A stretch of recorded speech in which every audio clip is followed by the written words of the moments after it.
Nous rencontrerons M. Serge Mona, journaliste d'enquête de Regret et Mémoire, qui avait fait des enquêtes très compromettantes sur les dossiers de la politique, de l'économie, du plan médical, de l'avenir du monde. Ce sera donc un rendez-vous très spécial à ne pas manquer. La conspiration de l'âge versus, ça se joue au niveau international. Si on veut comprendre comment est-ce que l'économique fonctionne sur le plan international, c'est peut-être bizarre, mais le meilleur exemple qui existe à ce niveau-là est le jeu de Monopoly. C'est un Monopoly parce que l'argent en soi n'a aucune valeur. En tout cas, pour ces gens-là, elle n'a pas. Ils ont réussi à faire croire aux populations qu'elle en avait une. Ils ont très bien réussi. Il y a des volumes qui existent là-dessus. Donc, au niveau international, c'est une lutte de pouvoir entre différents clans et en différents groupes pour s'assurer une place de choix dans l'éventualité de la formation d'un gouvernement mondial. Okay? Comme, si on prend des bonhommes comme Bush ou d'autres qu'on considérait comme étant les plus importants au niveau international, ce n'est pas eux qui sont les plus importants, ils sont seulement, comme Kissinger, les valets de personnalités qui, elles, sont dans l'ombre. Donc, les personnes qui ont le vrai pouvoir, et c'est pour ça qu'on l'appelle en premier lieu le pouvoir occulte, c'est que ces personnes-là ne sont pas des personnes de façade, c'est pas eux autres qui sont au premier plan. Et là, on rentre dans le jeu politique de Machiavel, c'est-à-dire que ceux qui se font descendre ou ceux qui reçoivent les baffes, c'est jamais ceux qui ont le contrôle. C'est toujours le représentant. J'ai eu des moyens de bataille lorsque je parlais à des étudiants et des professeurs à l'Université de Montréal au mois de janvier et février. J'ai dit, il va falloir que vous soyez capables dans vos cours en sciences politiques, sciences économiques et autres à l'université, d'être capable de vous asseoir et de penser en fonction de stratégie. Qu'est-ce que ça implique, le mot stratégie? Le mot stratégie, ça ne tient pas compte de vos souhaits, de vos pensées personnelles. Le mot stratégie implique la connaissance de l'adversaire jusque dans ses moyens de pensée, c'est-à-dire que vous êtes capable de savoir de quelle façon qu'il pense, de quelle façon qu'il va réagir et qu'est-ce qu'il veut exactement, sinon vous allez arriver sur un...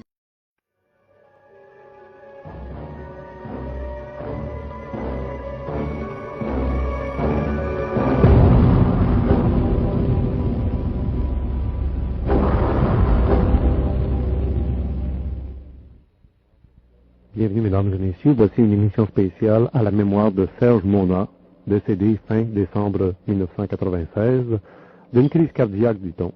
Alors voici cet extrait des archives, mai 1995, et remarquez le contenu des enquêtes de M. Serge Mona. Il n'y avait pas de quoi se faire des amis. Membre de l'Agence internationale de presse libre, M. Serge Mona. Bonjour. Bonjour, ça. Et on a devant moi ici là, une panoplie de quelques-uns des documents que vous avez mis sur le marché depuis à peine 2 ans. À peine 2 ans, oui. Il y en a une trentaine. Une trentaine de documents d'enquête que j'ai sortis à un rythme d'environ 1 par mois, Oui. à cause de l'urgence de la situation, et aussi en fonction d'avertir autant de gens que possible dans la population de ce qui s'en venait. Alors, qu'est-ce qui s'en vient? On va essayer de faire un tour d'horizon sur tous les niveaux, hein, parce qu'on parle de le nouvel ordre mondial. Bien, on parle du nouvel ordre mondial, puis on est amené, malgré nous autres, à devoir en parler, pour la simple raison que les problèmes économiques actuels, ce qui se produit, des mises à pied massives, les coupures de budget, les budgets d'austérité, tout d'un coup, comme ça, les gens se demandent, mais qu'est-ce qui se passe? Comment ça se fait que ça nous arrive? Qu'est-ce qui est caché qu'on nous dit pas? Mais en arrière de ça, c'est clair que il y a une organisation cachée, parce qu'il n'y a pas seulement ici que ça se produit à l'heure actuelle dans tous les pays de l'Occident. Donc si ça se produit dans autant de pays en même temps, c'est parce que ça fait partie d'une organisation qui ne nous est pas dévoilée. Qui est mondial. Qui est mondiale. Est-ce qu'on dit un nouvel ordre mondial? Et quand on parle de nouvel ordre mondial, on parle d'un nouvel ordre qui est construit sur l'ancien ordre, qui doit remplacer l'ancien ordre qui existait, c'est-à-dire celui dans lequel on se trouve encore aujourd'hui. Quand on dit on s'est acheté une nouvelle automobile, bon, on s'est débarrassé de la vieille. Hein? Justement. Donc c'est exactement la même chose, mais au niveau de toute la réorganisation d'une société. Alors, on va aborder tout ce qu'on peut imaginer. Alors, vous comprenez, mesdames et messieurs, que c'est une émission très compromettante parce que, en dehors de tout partisanerie politique, on va présenter tous ces dossiers-là, les uns derrière les autres. Ce que les gens sont peut-être pas au courant, en fin de compte, Et qui dit... On met des gens à pied pour les remplacer par de la technologie. Donc, à ce moment-là, on augmente la masse des gens au niveau de l'aide sociale à l'intérieur d'une période de 2 ans. On est garanti de se retrouver non plus avec des milliers, des dizaines de milliers ou des centaines de milliers de personnes sur l'aide sociale, mais on va se retrouver avec des millions de personnes sur l'aide sociale, alors qu'en même temps, c'est là qu'on voit la contradiction, qui n'est pas apparente à l'actuel parce que personne s'est assis pour faire les calculs. C'est là qu'on voit la contradiction. Comment se retrouver sur l'aide sociale avec des millions de personnes qui sont donc dépendantes de l'État, en même temps que l'État dit on est obligé de faire des coupures parce qu'on ne peut plus supporter de payer autant de gens à rien faire. Ben, pourquoi est-ce qu'on le fait? On le fait uniquement, et ça c'est d'après la documentation que nous autres en tant que journalistes, ça nous est possible d'avoir, on le fait en fonction d'arriver à niveler les populations. On parle de la construction d'un nouvel ordre mondial se construisant sur un ordre ancien. Si on veut construire un nouvel ordre mondial, eh bien, un nouvel ordre mondial ne peut pas se construire s'il y a des personnes qui sont indépendantes à l'intérieur de la population et qui peuvent résister à l'instauration de cet ordre-là. Alors, à l'heure actuelle, on a commencé, sans que ça paraisse, le processus de niveler les populations au même niveau. Ça veut dire qu'on met au même niveau la population, on fait disparaître la classe moyenne et on fait disparaître la classe de ceux qui possèdent un peu plus que la classe moyenne, comme ceux, par exemple, qui sont fonctionnaires à l'heure actuelle. D'accord? Oui. Donc, après 1 an, même s'ils reçoivent une prime de départ, qui n'ont pas le droit à l'aide sociale, à un moment donné ou l'autre, ils vont arriver au bout de leurs ressources. De quelle façon est-ce qu'on va accentuer maintenant? Oui, je viens d'avoir une parenthèse. Oui, allez-y. Et même les derniers restants humains dans le système de la mécanique du gouvernement vont tellement avoir peur de perdre leur job qu'ils vont prendre des décisions inhumaines dans des circonstances. S'il y a encore des fonctionnaires qui travaillent pour le gouvernement, ils auront, eux, la chance d'avoir une sécurité d'emploi, ou en tout cas, au minimum d'avoir un emploi. On va arriver à cela tout à l'heure. Encore là, même ceux qui sont là vont devenir inhumains dans leur comportement parce qu'ils vont dire, au moins, je garde mon job en... Ils vont être prêts à faire n'importe quoi. C'est ça que ça veut dire. Oui. Je vais vous poser une question. Vous faites partie du groupe de financiers à l'échelle internationale qui voulait instaurer un nouvel ordre mondial qui comprend, par conséquent, un gouvernement mondial, forces multinationales au niveau militaire sur le plan international, des forces multijuridictionnelles au niveau des effectifs policiers sur le plan international, un tribunal international par conséquent pour gérer tout ça. Est-ce que vous allez vous permettre d'avoir un ensemble d'individus qui seraient suffisamment indépendants pour contester l'instauration de votre ordre? Donc, à ce moment-là, qu'est-ce que ça veut dire? Ça veut dire, en d'autres mots, que toute personne qui posséderait des réserves d'argent ou qui aurait, en fin de compte, une terre agricole, une exploitation pour être capable, elle, de s'autosuffire, est un danger par rapport à ces gens-là qui veulent avoir un contrôle absolu. Oui. On s'en va vers une crise économique, mais on s'en va vers une crise sociale. C'est encore pire. Ouais, c'est pas une crise économique. C'est une crise sociale. Les gens vont se révolter. C'est en fait une crise qui est fabriquée de pure pièce, toujours en prenant le prétexte coupure, mesures d'austérité, on est obligé de faire ça. Mais en réalité, il n'y en a pas de crise, OK? Je vais vous donner un exemple.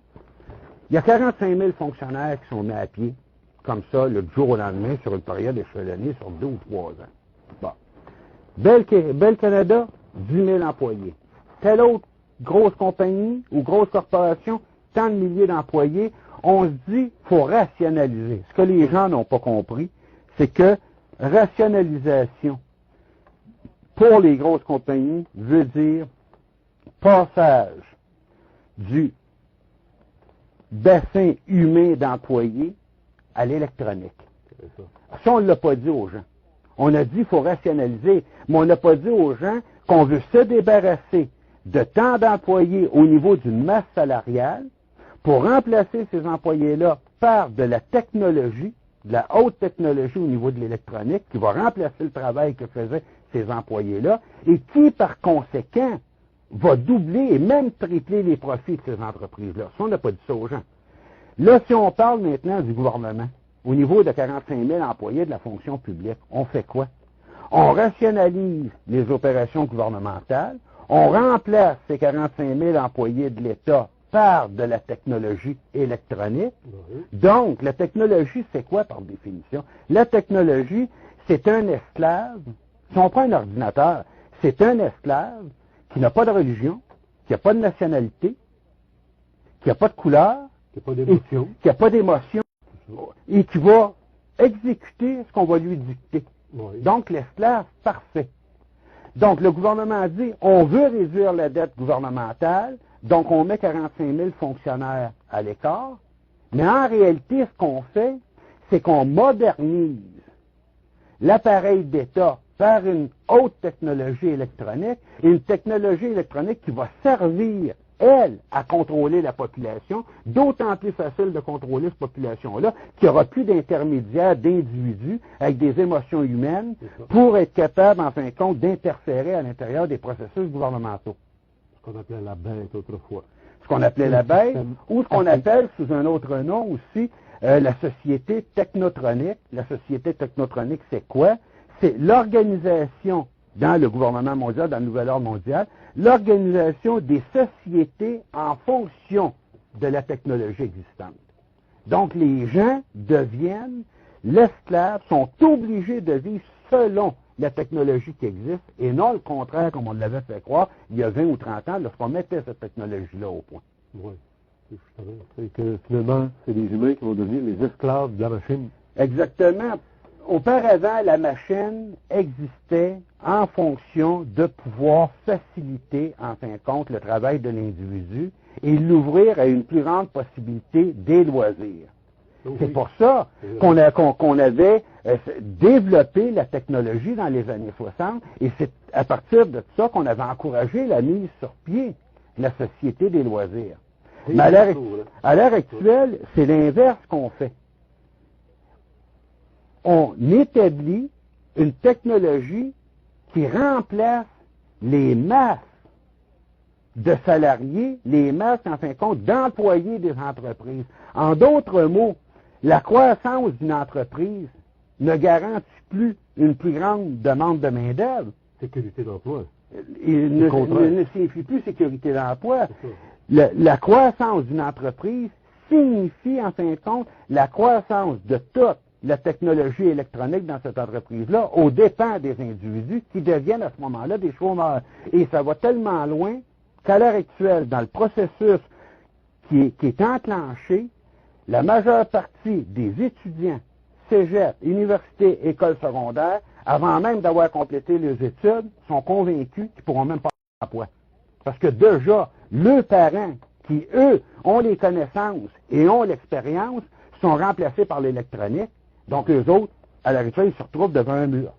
Avant même d'avoir complété les études, ils arrivent devant un mur sans aucun débouché. Rentabilisation, c'est le grand mot. Oui. Rentabilisation. Ça va plus loin que de rentabiliser les entreprises. C'est de dépersonnaliser de toute fonction humaine le gouvernement et l'entreprise qui, à ce moment-là, devient beaucoup plus effective au niveau déshumanisé au niveau du contrôle des populations.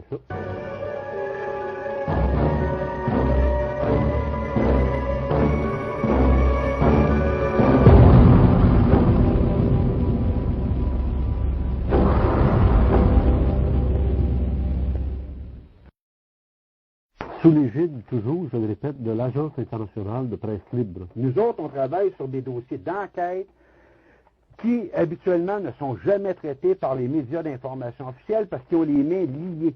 On est indépendant, on peut donc sortir des dossiers auxquels personne n'oserait toucher à côté. D'accord? Donc, si les gens veulent savoir, vraiment, je les encourage à ce moment-là, parce qu'on n'a pas fait ça pour rien, c'est pour eux autres qu'on l'a fait.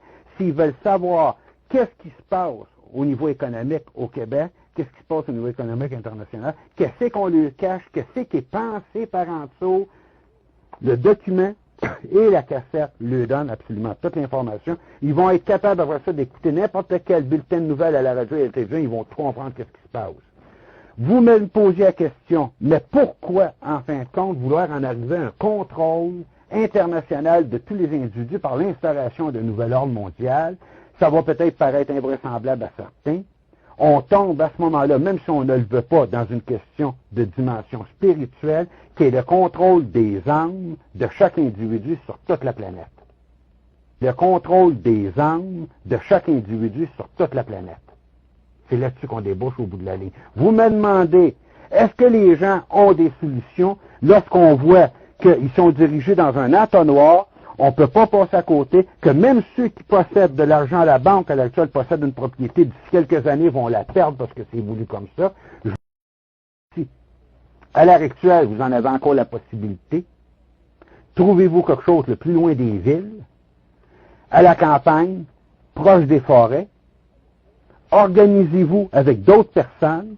Développez des mécanismes que vous avez perdus depuis 30-40 ans qui s'appellent la confiance, la tolérance, l'organisation communautaire, et partez pendant que c'est le temps. Je vous dis pas, croyez-moi dans tout ce que je vous dis. Non. Vérifiez ce que je vous dis, réunissez-vous en groupe, discutez-en, voyez si c'est vrai qu'on s'en va dans une situation comme ça, qu'on passe pas à côté, et si vous le réalisez, pendant le temps que vous pouvez le faire, qu'il vous reste encore un compte de banque, qu'il vous reste de l'argent, qu'il vous reste une propriété que vous pouvez échanger. Oui, mais savez-vous, Serge Mona, ce que vous venez de dire là, c'est exactement le discours des gourous des sectes. Non, mais moi, je dis pas aux gens d'organiser une secte. C'est pas ça que je l'ai dit. Organisez-vous pour vous assurer une survie des années qui viennent. Presque toutes les sectes actuellement, incluant même les religions fondamentales comme le christianisme, on s'en va vers un apocalypse, on s'en va vers des temps de souffrance et de misère. Et là, vous nous dites, pour être épargné, prenez vos précautions avant que le bateau coule. Je ne dis pas aux gens pour... Je lui dis que s'ils ne veulent pas être dépendants des décisions de l'État et de l'impossibilité de pouvoir se nourrir... Pendant combien de temps? Pendant une couple d'années? Parce qu'après une couple d'années, ils vont être obligés de passer par leurs autres aussi. Non, parce que l'installation du nouvel ordre mondial ne peut être possible que dans les villes pour commencer, parce qu'ils ont réalisé... ils ont réalisé que pour être capable de prendre le contrôle des villes, d'ailleurs, c'est facile de contrôler des gens dans une ville, tous les gens sont dépendants. Ouais.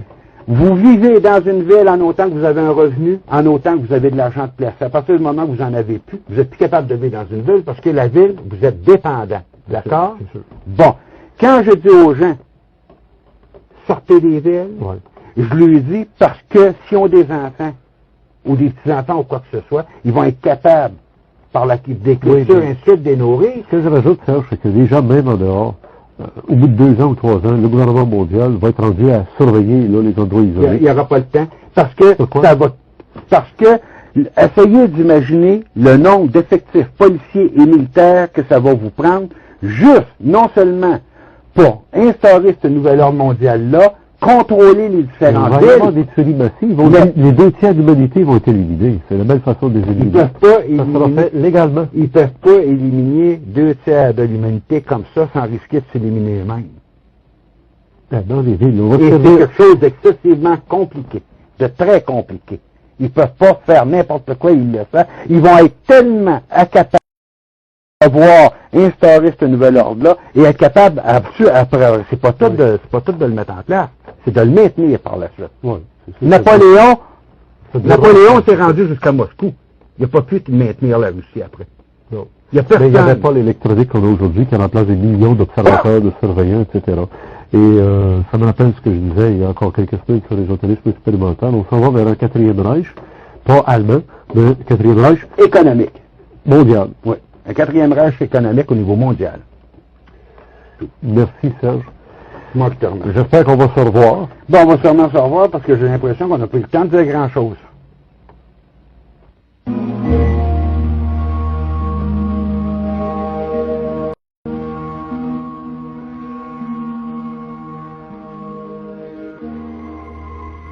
On vous rappelle, mesdames et messieurs, que cette émission est une émission spéciale à la mémoire de M. Serge Mona, qui est décédé à la fin décembre 1996 d'une crise cardiaque, dit-on.